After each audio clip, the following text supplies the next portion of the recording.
The target was to provide the benefits of PDS to remote and backward areas. From June 1997, in a renewed attempt, targeted public distribution system was introduced to adopt the principle of targeting the poor in all areas. It was for the first time that a differential price policy was adopted for poor and non-poor. यहाँ से फिर poor और non poor के लिए एक system अपना लिया गया और further in 2002 special schemes were launched with Antyodaya अन्न योजना.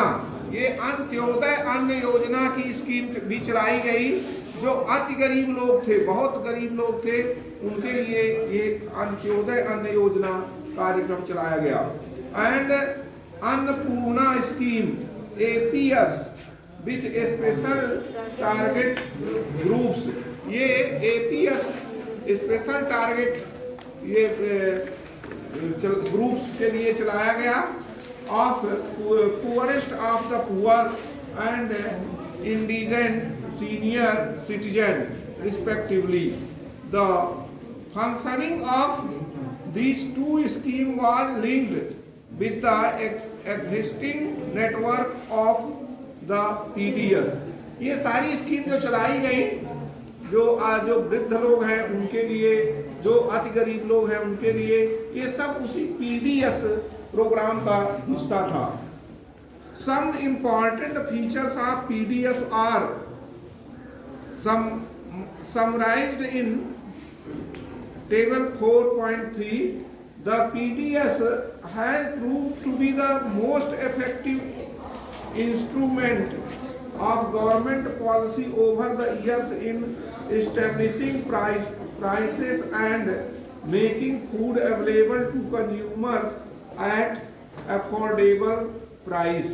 ये PDS स्कीम के तहत जो अति गरीब लोग हैं, गरीब लोग हैं, उनको सस्ते से सस्ता अनाज उपलब्ध करवाए जाने की योजना है और उसमें से गरीबों को भी अनाज मिलने लगा ताकि कोई भी व्यक्ति भूखा न रहे. It has been instrumental in averting widespread hunger and famine by supplying food from surplus regions of the country to the deficit ones. In addition, the prices have been under revision in favor of poor households in general.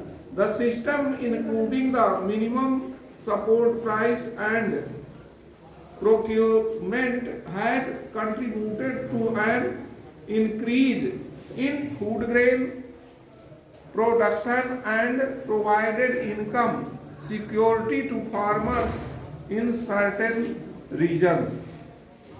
However, the public distribution system has faced severe criticism on several grounds. इतना अच्छा कार्यक्रम होते हुए भी ऐसा नहीं था कि इसकी आलोचना नहीं की गई. इस कार्यक्रम की भी बहुत लोगों द्वारा आलोचना भी की गई. Instances of hunger are prevalent despite overflowing granaries. FCI godowns are overflowing with grains, with some rotting away and some being eaten by rats. इसमें से जो फूड सिक्योरिटी, जहाँ फूड अनाज रखने की व्यवस्था थी, उनमें से बहुत सारा अनाज व्यर्थ हो जाता था, बहुत सारा चूहे खा जाते थे, बहुत सारा सड़ जाता था. Graph 4.2 shows the difference in food grain stocks in general pool and its stocking norms. So dear students, I hope you have understood this topic. Thank you very much.